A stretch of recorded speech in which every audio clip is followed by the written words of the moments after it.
আসসালামু আলাইকুম। এটিএন বাংলা সংবাদে সবাইকে স্বাগত জানাচ্ছি। ফিরোজ তোহা। শুরুতেই বিআরবি কেবলস সংবাদ শিরোনাম। খালেদা জিয়ার অবস্থা সংকটাপন্ন, জানালেন মির্জা ফখরুল। দেশবাসীর কাছে দোয়া প্রার্থনা, দ্রুত রোগ মুক্তির জন্য সারা দেশে দোয়া মাহফিল। রাজনৈতিক দলগুলোর পারস্পরিক মান অভিমানে জাতির যেন কোনো ক্ষতি না হয় সে বিষয়ে খেয়াল রাখার আহ্বান জামায়াতের আমিরের।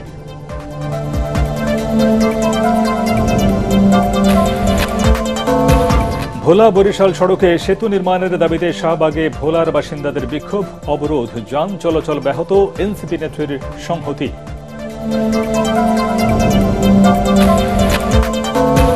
এবং শীতকালীন সবজিতে ভরপুর রাজধানীর বাজার, সপ্তাহের ব্যবধানে কেজিতে দাম কমেছে 20 থেকে 30 টাকা, তবে নতুন আলুর মূল্য চড়া। শুনছিলেন বিআরবি কেবলস সংবাদ শিরোনাম। এবারে পুরো খবর। রাজধানীর এভার কেয়ার হাসপাতালে চিকিৎসাধীন বিএনপি চেয়ারপারসন বেগম খালেদা জিয়ার অবস্থা সংকটাপন্ন জানিয়ে তার রোগ মুক্তির জন্য দেশবাসীর কাছে দোয়া চেয়েছেন দলের মহাসচিব মির্জা ফখরুল ইসলাম আলমগীর। নয়াপল্টনে কেন্দ্রীয় কার্যালয়ে দোয়া মাহফিল শেষে তিনি একথা বলেন। এর আগে জাতীয় প্রেস ক্লাবে বাংলাদেশ ফেডারেল সাংবাদিক ইউনিয়ন বিএফইউজের দ্বিবার্ষিক সম্মেলনে মির্জা ফখরুল অভিযোগ করেন, দেশ যখন নির্বাচনের মাধ্যমে গণতন্ত্রে ফেরার অপেক্ষায়, তখন অপপ্রচারের মাধ্যমে গণতান্ত্রিক যাত্রাকে বাধাগ্রস্ত করার চেষ্টা চলছে। কামরুজ্জামান রাজীবের রিপোর্ট। ফুসফুসে ইনফেকশন নিয়ে গত 24 নভেম্বর রাজধানীর এভার কেয়ার হাসপাতালে ভর্তি হন বিএনপি চেয়ারপারসন বেগম খালেদা জিয়া। বৃহস্পতিবার শারীরিক অবস্থার অবনতি হওয়ায় তাকে সিসিইউতে নেওয়া হয়। সেখানে বিশেষজ্ঞ চিকিৎসকদের নিবিড় পর্যবেক্ষণে আছেন তিনি। দলীয় প্রধানের আরোগ্য কামনায় নয়াপল্টন কেন্দ্রীয় কার্যালয়ের সামনে বাদ জুমা আয়োজিত দোয়া মাহফিলে অংশ নেন বিএনপির সর্বস্তরের নেতাকর্মী। বেগম জিয়া সুস্থ হয়ে যেন মানুষের কল্যাণে কাজ করতে পারেন, দেশবাসীর কাছে সে দোয়া চান বিএনপি মহাসচিব। ডাক্তাররা বলেছেন যে তার অবস্থা, শারীরিক অবস্থা অত্যন্ত সংকটময়। আল্লাহ যেন তাকে সম্পূর্ণ সুস্থ করে দেন, সুস্থ অবস্থায় আবার জনগণের মাঝে ফিরে এসে তাকে দেশের মানুষের কাজ করার সুযোগ তৈরি করে দেয়। এর আগে বাংলাদেশ ফেডারেল সাংবাদিক ইউনিয়ন বিএফইউজের একাংশের দ্বিবার্ষিক সম্মেলনের উদ্বোধনী অধিবেশনে যোগ দেন বিএনপি মহাসচিব। সেখানে তিনি বলেন, গণতন্ত্রে ভিন্ন মত থাকবে, তবে অন্যের মত প্রকাশের স্বাধীনতাকেও রক্ষা করতে হবে। সাংবাদিকদের উদ্দেশ্যে তিনি বলেন, কোনো রাজনৈতিক দলের লেজুর বৃত্তির মাধ্যমে সমস্যার সমাধান হয় না। যে সময়টার জন্য গোটা জাতি অপেক্ষা করে আছে যে আগামী ফেব্রুয়ারি মাসে একটি নির্বাচনের মধ্য দিয়ে একটা গণতান্ত্রিক ব্যবস্থায় আমরা ফিরে যেতে সক্ষম। আমরা সবাই এটা চাই। যে একই সঙ্গে আমাদের মনে রাখতে হবে যে আমরা গণতন্ত্রে ফিরে যেতে চাইলে অপরের যে মত প্রকাশের স্বাধীনতা, সেটাকে আমাদের একই সঙ্গে মূল্য দিতে হবে। একটা নৈরাজ্য সৃষ্টি করবার চেষ্টা চলছে, মব ভায়োলেন্স তৈরি করা হচ্ছে, মানুষের বিরুদ্ধে মিথ্যা প্রচারণা করা হচ্ছে, যা নিঃসন্দেহে আমাদের গণতান্ত্রিক যে যাত্রা, সেই যাত্রাতে কিন্তু আমরা বাধাগ্রস্ত হচ্ছি। এতে জামায়াতে ইসলামীর সেক্রেটারি জেনারেল মিয়া গোলাম পরোয়ার বলেন, সংকট সমাধানে সব বেড়াজাল ছিন্ন করে জাতীয় ঐক্যের পথে হাঁটতে হবে। মতভিন্নতা থাকলেও জাতীয় স্বার্থে সবাইকে একমত হতে হবে। পলিটিক্যাল পার্টির মধ্যে একটা চিন্তার ঐক্য প্রয়োজন, যে আমরা ক্ষমতায় গেলেও আমরা ভিন্ন মতের প্রতি দমন করব না। জাতীয় ঐক্যে সবলের গণতান্ত্রিক সুযোগ দিয়ে এই দেশ গঠনের সকলের সমান অবদানের যে অধিকার আছে সাংবিধানিক, সেটাকে আমরা অক্ষুণ্ণ রাখবো। কামরুজ্জামান রাজীব, এটিএন বাংলা, ঢাকা। এদিকে বিএনপি চেয়ারপারসন বেগম খালেদা জিয়ার দ্রুত আরোগ্য কামনা করে সারা দেশে দোয়া মাহফিল অনুষ্ঠিত হয়েছে। এ সময় তার রোগ মুক্তি চেয়ে বিশেষ দোয়া করা হয়। এতে বিএনপির কেন্দ্রীয় নেতারাও উপস্থিত ছিলেন। প্রতিনিধিদের পাঠানো তথ্য ছবিতে আরো জানাচ্ছেন জাহেদুল আলম। বিএনপি চেয়ারপারসন বেগম খালেদা জিয়ার দ্রুত আরোগ্য কামনা করে দেশের বিভিন্ন স্থানে দোয়া মাহফিল অনুষ্ঠিত হয়েছে। বগুড়ায় বাদ জুম্মা স্টেশন রোডের বায়তুর রহমান সেন্ট্রাল মসজিদে দোয়া মাহফিলে বিএনপি চেয়ারপারসনের উপদেষ্টা অ্যাডভোকেট AKM মাহবুবুর রহমান, সাবেক সংসদ সদস্য হিলালুজ্জামান তালুকদার লালু, জেলা বিএনপির সভাপতি রেজাউল করিম বাদশাহ ও সাবেক সভাপতি ভিপি সাইফুল ইসলাম অন্যান্যের মধ্যে উপস্থিত ছিলেন। নাটোরের বিভিন্ন মসজিদে দোয়া মাহফিল অনুষ্ঠিত হয়েছে। বাদ জুম্মা শহরের বঙ্গোজ্জ্বল রাজবাড়ি এনডিটিআই জামে মসজিদে দোয়া মাহফিলে অংশ নেন বিএনপির কেন্দ্রীয় নেতা, নাটোর 2 আসনের বিএনপি মনোনীত প্রার্থী অ্যাডভোকেট এম রুহুল কুদ্দুস তালুকদার দুলু। এ সময় তিনি খালেদা জিয়াকে দেশের ঐক্যের প্রতীক মন্তব্য করে বাংলাদেশের স্বাধীনতা, সার্বভৌমত্ব ও ভোটের অধিকার আদায়ে আশু রোগ মুক্তি কামনা করেন। আগামী নির্বাচন এবং পরবর্তীকালে যে সংকট আগামী দিনে আসছে, এই সংকটময় মুহূর্তে বেগম খালেদা জিয়াকে এদেশের মানুষের জন্য অত্যন্ত প্রয়োজন। বরিশাল নগরের 30টি ওয়ার্ডের মসজিদে বিএনপির উদ্যোগে দোয়া মোনাজাত অনুষ্ঠিত হয়।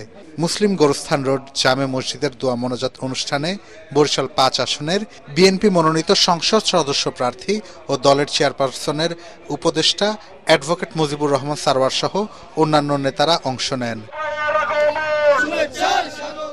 মুন্সিগঞ্জের শ্রীনগর বাজার এলাকায় বিএনপির 31 দফা লিফলেট বিতরণ করেন বিএনপির স্বেচ্ছাসেবক বিষয়ক সম্পাদক মীর শরফত আলী সপু। পরে বাদ জুম্মা বিএনপি চেয়ারপারসন বেগম খালেদা জিয়ার রোগ মুক্তি ও দীর্ঘায়ু কামনায় বিশেষ দোয়া ও মোনাজাত করা হয়। খালেদা জিয়া অসুস্থ থাকলে বাংলাদেশ অসুস্থ হয়ে যায়, কারণ খালেদা জিয়া সুস্থ থাকলে বাংলাদেশ সুস্থ থাকে। সাভারের আমিনবাজার কেন্দ্রীয় জামে মসজিদে দোয়া মাহফিলে বিএনপি চেয়ারপারসনের উপদেষ্টা আমানুল্লাহ আমান সহ স্থানীয় নেতাকর্মীরা অংশ নেন। এ সময় বেগম খালেদা জিয়ার রোগ মুক্তি কামনা করে বিশেষ দোয়া করা হয়। সকলেই অন্তর থেকে দোয়া করব আল্লাহ পাক। মাদারীপুরের শিবচরে দোয়া ও মিলাদ মাহফিল অনুষ্ঠিত হয়েছে। বাদ জুম্মা মাদারীপুর 1 আসনের সাবেক সংসদ সদস্য ত্রয়োদশ সংসদ নির্বাচনে বিএনপির মনোনয়ন প্রত্যাশী নাভিলা চৌধুরী আয়োজিত অনুষ্ঠানে সর্বস্তরের নেতাকর্মীরা অংশ নেন। Bureau report, ATN Bangla. Begum Khaleda জিয়ার অবনতিশীল শারীরিক অবস্থায় গভীর উদ্বেগ জানিয়ে তার সুস্থতার জন্য দেশবাসীর কাছে দোয়া চেয়েছেন প্রধান উপদেষ্টা ড. মোহাম্মদ ইউনূস। প্রধান উপদেষ্টার কার্যালয়ের পাঠানো বিজ্ঞপ্তিতে আরও জানানো হয়, প্রধান উপদেষ্টা নিয়মিতভাবে বেগম জিয়ার শারীরিক অবস্থার খোঁজ খবর রাখছেন এবং প্রয়োজনীয় সব চিকিৎসা নিশ্চিতে সংশ্লিষ্টদের নির্দেশনা দিয়েছেন। ড. ইউনূস বলেন, গণতান্ত্রিক উত্তরণের এই সময়ে 3 বারের সাবেক প্রধানমন্ত্রীর সুস্বাস্থ্য জাতির জন্য গুরুত্বপূর্ণ। তাই যে কোনো প্রয়োজনীয় সহায়তা ও সমন্বয়ের ক্ষেত্রে সবাইকে প্রস্তুত থাকার আহ্বান জানান তিনি।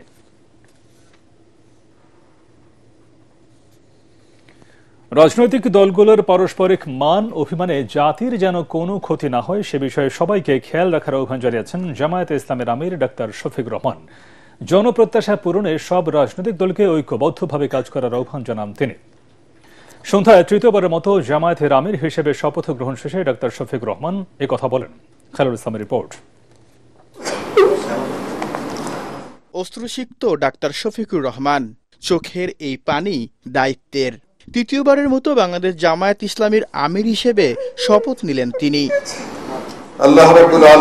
মগবাজারের আলফালা মিলনায়তনে শুক্রবার সন্ধ্যায় আমিরে জামায়াতের শপথ অনুষ্ঠানে উপস্থিত হন সারা দেশ থেকে আসা দলের মজলিসে শুরা সদস্য ও বিভিন্ন রাজনৈতিক দলের প্রতিনিধিরা।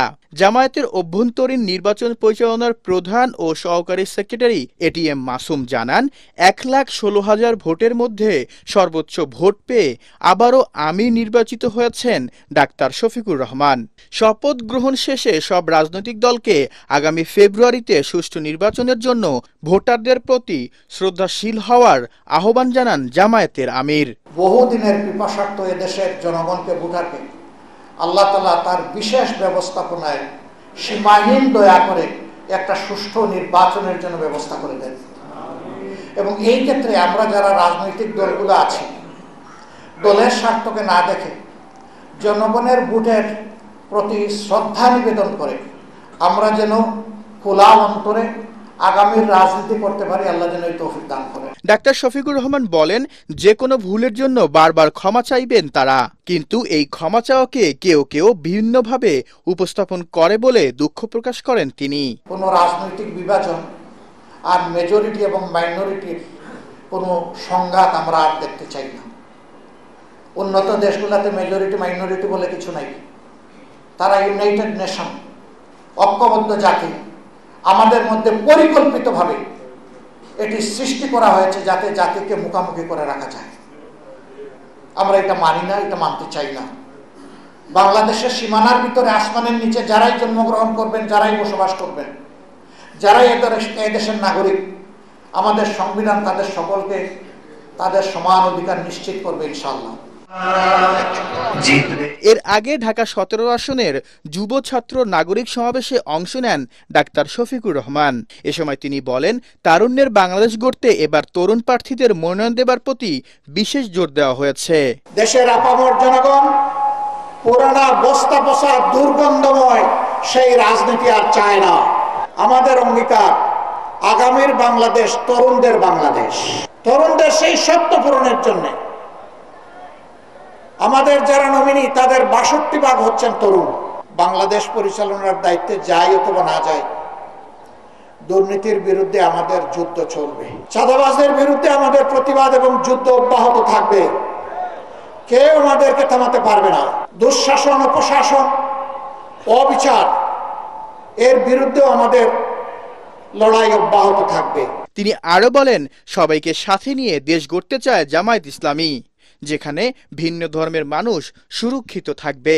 সবাইকে সাথে নিয়ে আমরা দেশ গড়ব ইনশাআল্লাহ। খায়রুল ইসলাম, এটিএন বাংলা, ঢাকা। ভোলা বরিশাল সেতু নির্মাণের দাবিতে রাজধানীর শাহবাগে সড়ক অবরোধ করে বিক্ষোভ করেছে ঢাকাস্থ ভোলাবাসী সহ বিভিন্ন সংগঠন। এতে বন্ধ হয়ে যায় যানবাহন চলাচল। আন্দোলনের সংহতি জানিয়ে এনসিপির সিনিয়র যুগ্ম আহ্বায়ক সামান্থা শারমিন বলেন, লঞ্চ মালিকদের মাফিয়া চক্রের অপচেষ্টায় সেতু নির্মাণে প্রতিবন্ধকতা তৈরি হচ্ছে। মিজান শাহজাহানের রিপোর্ট। বিকেল থেকে শাহবাগ মোড় অবরোধ করে স্লোগান দেয় আন্দোলনকারীরা। তারা বলেন, বারবার প্রতিশ্রুতি দিয়েও ভোলা বরিশাল রুটে সেতু নির্মাণে সময়ক্ষেপণ করছে সরকার। এবার দাবি মেনে নেওয়া না হলে প্রধান উপদেষ্টার সরকারি বাসভবন যমুনা অভিমুখে লং মার্চ করার হুঁশিয়ারি দেন আন্দোলনকারীরা। সেতুর কাজ যদি শুরু না করা হয়, আমরা ঢাকা সহ বাংলাদেশের গুরুত্বপূর্ণ জায়গা অবরোধ করে বন্ধ করে রাখছি। জীবন লাগলে জীবন নাও, বিনিময়ে সেতু দাও। সুপারি লাগলে সুপারি নাও, বিনিময়ে সেতু দাও। আমার গ্যাস তুমি নাও, বিনিময়ে কি দাও? দাবি মদের একটাই, ভোলা বরিশাল সেতু চাই। লাশ লাগলে লাশ নেন, ভোলা বরিশাল সেতু দেন। পদ্মা সেতুর সরাসরি সুফল পাচ্ছে বরিশাল বিভাগের 5টি জেলা। তবে দেশের একমাত্র দ্বীপ জেলা ভোলা ও বরিশাল জেলা দ্বীপ উপজেলা মেহেন্দিগঞ্জ এর সুফল বঞ্চিত। সাগরপাড়ের জেলা ভোলার সাথে বরিশালের সেতু নির্মিত হলে একদিকে যেমন সড়কপথে ঢাকার সাথে যোগাযোগ স্থাপিত হবে, অন্যদিকে ভোলার গ্যাস পাবে পুরো দেশের মানুষ। আমাদের একটা মা বোন অসুস্থ হয়ে যায়, একটা ভাই ভাই অসুস্থ হয়ে, বাবা অসুস্থ হয়ে যায়, তারা লঞ্চে আনার সময় তারা মৃত্যুবরণ করে। 22 লক্ষ ভোলাবাসীর প্রাণের দাবি, মনের দাবি, ইচ্ছার দাবি। আমাদের লাগলে গ্যাস লাগলে গ্যাস নেন, ভোলাবাসী সেতু দেন। সেতু সেতু সেতু চাই, ভোলাবাসী সেতু চাই। আন্দোলনকারীরা পুলিশের ব্যারিকেড ভেঙে যমুনার দিকে যাত্রার চেষ্টা করে। এ সময় শাহবাগে যান এনসিপির সিনিয়র যুগ্ম আহ্বায়ক সামান্থা শারমিন। বলেন, সংঘর্ষে জড়িয়ে সেতু পাওয়া যাবে না। ভোলার সন্তান হিসেবে নিয়মতান্ত্রিক আন্দোলনের মাধ্যমে দাবি আদায়ের পক্ষে তিনি। ভোলার যে ইন্টারনাল রাজনীতি, এটা বোঝাটা খুব জরুরি। ওখানে ঘাট আছে, এই যে ঘাট এবং হচ্ছে লঞ্চের মালিক সমিতি এবং এই কেন্দ্রিক একটা বড় মাফিয়া সন্ত্রাসী গোষ্ঠী গড়ে উঠেছে, ভোলার রাজনীতিকে নিয়ন্ত্রণ করছে।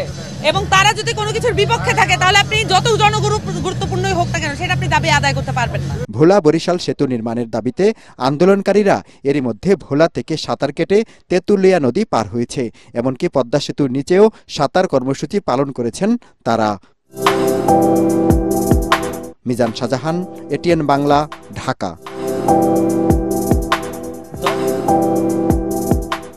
শীতের প্রভাব পড়তে শুরু করেছে রাজধানীর কাঁচা বাজারে। সরবরাহ বাড়ায় কমতে শুরু করেছে সব ধরনের সবজির দাম। সপ্তাহের ব্যবধানে কেজিতে 20 থেকে 30 টাকা পর্যন্ত কমেছে ফুলকপি, বাঁধাকপি, শিম, শালগম ও বেগুনের মূল্য। দাম কমার তালিকায় রয়েছে কাঁচা মরিচও। তবে 120 থেকে 150 টাকা দরে বিক্রি হচ্ছে নতুন আলু। দাম চড়া সব ধরনের মাছের। সাপ্তাহিক বাজার দর নিয়ে তরিক ইসলামের রিপোর্ট। বাজারে বেড়েছে শীতের আগাম সবজির সরবরাহ। থরে থরে সাজানো ফুলকপি, বাঁধাকপি, সিম, শালগম সহ শীতকালীন সবজি। সরবরাহ বাড়ায় কমতে শুরু করেছে সবজির দাম। 60 থেকে 80 টাকার মধ্যে মিলছে অধিকাংশ সবজি। সাদা সিমটা আমরা বিক্রি করি পরশু দিন 100-120 টাকা করে, আজ যে বিক্রি করেছে 80 টাকা করে কেজি, ধরেন 20 টাকা করে কমছে। এই সিমটা নতুন বাড়ছে, এটা আবার 20 টাকা বাড়তি। মূলা ধরেন 50-60, দুদিন আগে মূলা আসলে 70-80 টাকা করে, 50-60 টাকা বিক্রি হতে আছে। বটবটি ধরেন 140 টাকা করে বিক্রি হচ্ছে, আজ যে বিক্রি হচ্ছে আমরা 120 টাকা করে। সবজির দাম কমায় কিছুটা স্বস্তিতে ক্রেতারা। দাবি জানান নিয়মিত বাজার মনিটরিংয়ের। ইন্ডিয়ান আলু এটা আমরা নতুন আলু 160 টাকা করে আসছিল 2 দিন আগে, আগে বিক্রি হচ্ছে আপনার 140 টাকা করে, আর নতুনটা আমার দেশিটা বাড়ছে এটা বিক্রি হচ্ছে আপনার 120 টাকা করে কেজি। আগের সপ্তাহে চাইতে এই সপ্তাহে একটু নিয়ন্ত্রণে আছে, যেহেতু শীত পড়তেছে, এখন সবজিরই মৌসুম বলা চলে, এখন সবজির দাম আমরা আশা করি যে আর একটু কমবে। কিছু কিছু সবজি আছে যেটা শুক্রবার হইলে পরে দামটা আবার একটু বাড়িয়ে দেয়, এটা যদি মনিটরিং করে তাইলে পরে এটা আমরা কিছুটা স্বস্তি পাবো। ছুটির দিনে মাছ বাজারে ক্রেতাদের ভিড়, বিলের মাছের সরবরাহ থাকলেও দাম চড়া, আর এখনো নাগালের বাইরে রূপালী ইলিশের দাম। 1.5 কেজি সাইজের মাছ আপনার 3000 টাকা কেজি, আর 1 কেজি 100, 200, 100, 150 এগুলা বিক্রি করতেছি 2400, কেতা একবারে কম। আগে যেমন 1-2 লাখ টাকার দোকানদারি করতাম, 30,000, 40,000 টাকার দোকানদারি। দেশি মাছের দাম একটু বেশি হইব, চাষের মাছের দাম কম। কেনে গেলে তো নদীর মাছ, এগুলো হাওড়ের মাছ, তো এটা একটু দাম বেশি হইব। মাছের সরবরাহ খারাপ না, কিন্তু দাম তো বেশি। বাজার অনুপাতে আমাদের কিনতে হয়, ক্ষমতার বাইরে তো যাওয়া যায় না। ছুটির দিনে পরিবারের বিশেষ চাহিদা থাকে মুরগি ও গরুর মাংসের, তবে দাম স্থিতিশীল থাকলেও ক্রেতা না থাকায় হতাশ বিক্রেতারা। যে গরুটা কাটছিলাম এতক্ষণে এই গরু থাকার কথা না, 1 ঘন্টা আগে শেষ হয়ে যাওয়ার কথা, তারপরে এই গরুর গোছ নিয়ে বসে রয়েছি, ক্রেতা নাই একবারে। তরিক ইসলাম, এটিএন বাংলা, ঢাকা। মহান আল্লাহর নামে কটূক্তিকারী আবুল সরকারের জামিন না মঞ্জুর ও সর্বোচ্চ শাস্তি নিশ্চিতের দাবিতে চট্টগ্রামে বিক্ষোভ সমাবেশ করেছে হেফাজতে ইসলাম বাংলাদেশ। বাদ জুমা নগরীর আন্দরকিল্লা শাহে জামে মসজিদের সামনে সমাবেশে আবুল সরকারের ফাঁসি চান সংগঠনটির আমির আল্লামা মহিবুল্লাহ বাবু নগরী। সমাবেশে হেফাজতের মহাসচিব আল্লামা সাজিদুর রহমান, আজিজুল হক ইসলামাবাদী সহ অন্য নেতারা বক্তব্য রাখেন। আবুল সরকার আল্লাহ ও ইসলাম ধর্ম নিয়ে যে বক্তব্য দিয়েছে, এরপর তার ঈমান থাকার সুযোগ নেই বলে মন্তব্য করেন তারা।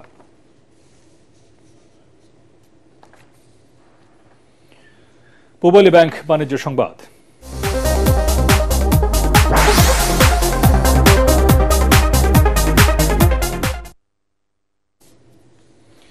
খাগড়াছড়িতে আমন ধানের বাম্পার ফলন হয়েছে, তাই পাহাড়ি জনপদে এখন উৎসবের আমেজ। কৃষি সম্প্রসারণ অধিদপ্তর বলছে আগামীতে এই অঞ্চলের ধানের ফলন আরও বাড়বে।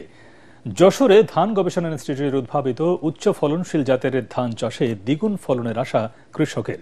খাগড়াছড়ি ও যশোর প্রতিনিধির পাঠানো তথ্য ছবিতে আরও জানাচ্ছেন আশিকুর রহমান। খাগড়াছড়িতে অনুকূল আবহাওয়া ও সময়মতো বৃষ্টির কারণে এবার আমন ধানের বাম্পার ফলন হয়েছে। ধান কাটায় এখন ব্যস্ত সময় পার করছেন জেলার কৃষকরা। পাহাড়ি জনপদে লেগেছে উৎসবের ছোঁয়া। খানিতে মনে হয় আপনার ওই 20-22 মন হতে পারে। একটা হচ্ছে 49 আর একটা হচ্ছে 51 আর হচ্ছে 70 হজাম কই আমরা এই দেখতে। ফলন তো ভালো হয়েছে এবার, আগের থেকে এবছর বেশি ধান হয়েছে, গেছেবার থেকে এবারে ভালো হয়েছে দাম। কৃষকদের অন্যান্য ফসলের পাশাপাশি ধান চাষে উৎসাহিত করছে কৃষি বিভাগ। ইতিমধ্যে ধান উৎপাদন শুরু হয়ে গেছে। আমরা আশা করতেছি আমাদের এই লক্ষ্যমাত্রা অনুযায়ী আমাদের আবাদ এই উৎপাদন এবং আবাদের অর্জিত হয়েছে, আমরা উৎপাদনও আমাদের লক্ষ্যমাত্রা অনুযায়ী অর্জিত হবে। এদিকে ধান গবেষণা ইনস্টিটিউটের উদ্ভাবিত উচ্চ ফলনশীল জাতের বৃধান 103 চাষে অধিক ফলনের আশা যশোরের চাষিদের। আমন মৌসুমে অন্য ধানের চাষের চেয়ে এ জাতের ধান চাষাবাদে দ্বিগুণ ফলন পাওয়া যায়। এই ধানের সব থেকে বড় উপকার রোগ বালাই একদম নেই বললেই চলে, রোগ বালাই নেই। আর গত বছর লাগাইছিলাম স্বর্ণ ধান 150 দিন বয়স। স্বর্ণ ধান লাগায় অন্য একটা ফসল করা যায় না, আবার এই ফসলটা করার পরে আপনার মনে করেন আরেকটা ফসল করা যায় শস্য জাতীয়। কৃষি কর্মকর্তারা জানান এ জাতের ধান চাষে সঠিক পরামর্শ দেয়া সহ নিয়মিত কৃষকদের ধান পরিচর্যায় তদারকি করা হচ্ছে। এটি সরু জাতের ধান, বাজার মূল্য ভালো, এই কারণে কৃষক ভাইরা এই জাতটি আবাদ করছে এবং এটি শর্ট ডিউরেশন ভ্যারাইটি, যার ফলে এটা কর্তন করে কৃষকরা সরিষা সহ অন্যান্য আবাদ করতে পারবে। এই কারণে এই জাতটি এই বছর যশোর জেলায় কৃষকদের কাছে অত্যন্ত পছন্দনীয় হয়েছে। যশোরে এবছর 1882 হেক্টর জমিতে এই ধানের চাষ হয়েছে। আশিকুর রহমান, এটিএন বাংলা। এবার অর্থ সংবাদ।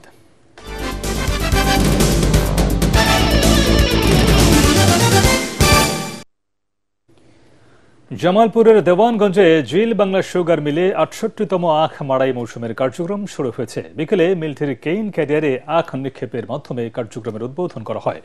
উদ্বোধনী অনুষ্ঠানে ভার্চুয়ালি যুক্ত হন বাংলাদেশ চিনি ও খাদ্য শিল্প কর্পোরেশনের চেয়ারম্যান রশিদুল হাসান। চলতি মাড়াই মৌসুমে ৭০,০০০ মেট্রিক টন আখ মাড়াই করে ৪,৯০০ মেট্রিক টন চিনি উৎপাদনের লক্ষ্যমাত্রা ধরা হয়েছে। এবার প্রতি মন আখের মূল্য ধরা হয়েছে ২৫০ টাকা। জিয়া রহমানের প্রতিষ্ঠিত বহুদলীয় গণতন্ত্রের আদর্শ বিএনপির মধ্যে আর নেই বলে মন্তব্য করেছেন বিএনপির নির্বাহী কমিটির সদস্য কাজী মোফেজুর রহমান। নোয়াখালীর সেনবাগ ও সোনাইমুড়ি আংশিক আসনে মনোনয়ন পরিবর্তনের দাবিতে আয়োজিত ঐক্য সমাবেশ ও দোয়া মাহফিলে তিনি বলেন, বহুদলীয় গণতন্ত্র থাকলে এক ব্যক্তিকে বারবার মনোনয়ন দেওয়া হতো না।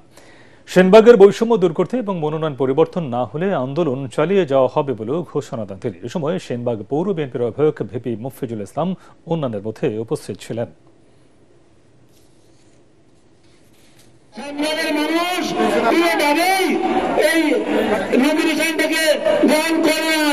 আমরা পরিবর্তনের জন্য দাবি জানাচ্ছি, যে পর্যন্ত পরিবর্তন না হয় সে পর্যন্ত আপনারা আপনাদের কর্মসূচি পরিচালনা করবেন। এবার খেলার খবর।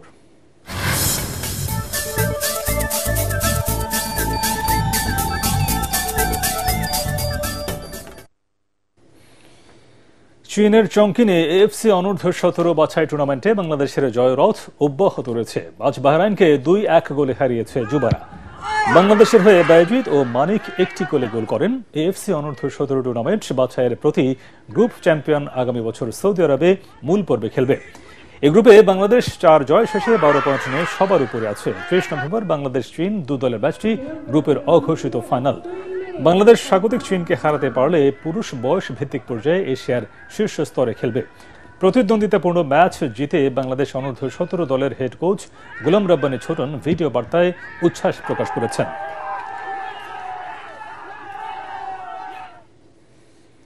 চতুর্থ golf house corporate cup golf tournament ২০২৫-এ প্রতিযোগিতায় বিজয়ী হয়েছেন খান ফরহান আহমেদ, রানার আপ হয়েছেন ব্রিগেডিয়ার জেনারেল শাহিনুর ফরহাদ। এছাড়া প্রতিযোগিতায় লেডিস উইনার হয়েছেন মিসেস হাইজং সন্ধ্যায় কুর্মিটোলা গলফ কোর্সে সমাপনী অনুষ্ঠানে বিজয়ীদের মাঝে পুরস্কার বিতরণ করেন নৌবাহিনী প্রধান অ্যাডমিরাল এম নাজমুল হাসান। এ সময় ন্যাশনাল ডিফেন্স কলেজের কমান্ড্যান্ট ও কুর্মিটোলা গলফ ক্লাবের ভাইস প্রেসিডেন্ট লেফটেন্যান্ট জেনারেল শাহিরুল হক, স্পন্সর দি গলফ হাউসের প্রতিষ্ঠাতা এএমএম নজরুল হোসেন সহ প্রতিষ্ঠান সংশ্লিষ্ট কর্মকর্তা ও কো স্পন্সররা উপস্থিত ছিলেন।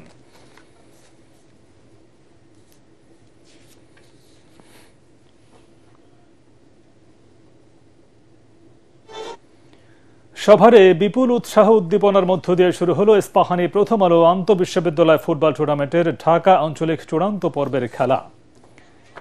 সকাল থেকে বিরুলিয়ায় ড্যাফোডিল ইন্টারন্যাশনাল ইউনিভার্সিটির মাঠে ঢাকা আঞ্চলিক চূড়ান্ত পর্বের ফুটবল ম্যাচ অনুষ্ঠিত হয়। প্রথমেই গণবিশ্ববিদ্যালয় দলের সাথে ঢাকা বিশ্ববিদ্যালয়ের খেলা শুরু হয়।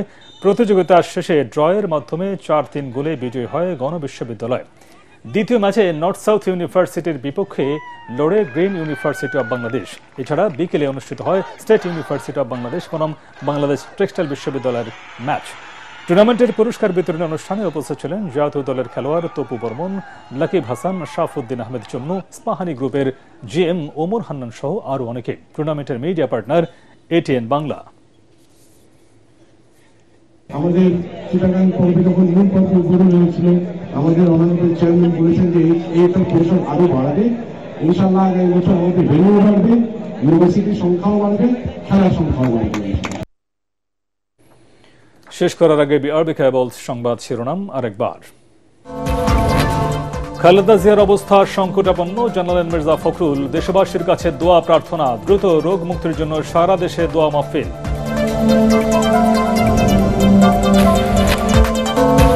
রাজনৈতিক দলগুলোর পারস্পরিক মান অভিমানে জাতির যেন কোনো ক্ষতি না হয় সে বিষয়ে খেয়াল রাখার আহ্বান জামায়াতের আমিরের।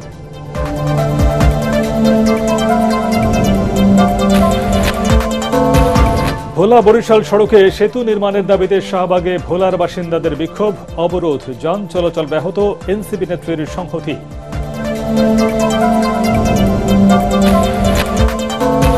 এবং শীতকালীন সবজিতে ভরপুর রাজধানীর বাজার, সপ্তাহের ব্যবধানে কেজিতে দাম কমেছে 20 থেকে 30 টাকা, তবে নতুন আলুর মূল্য চড়া।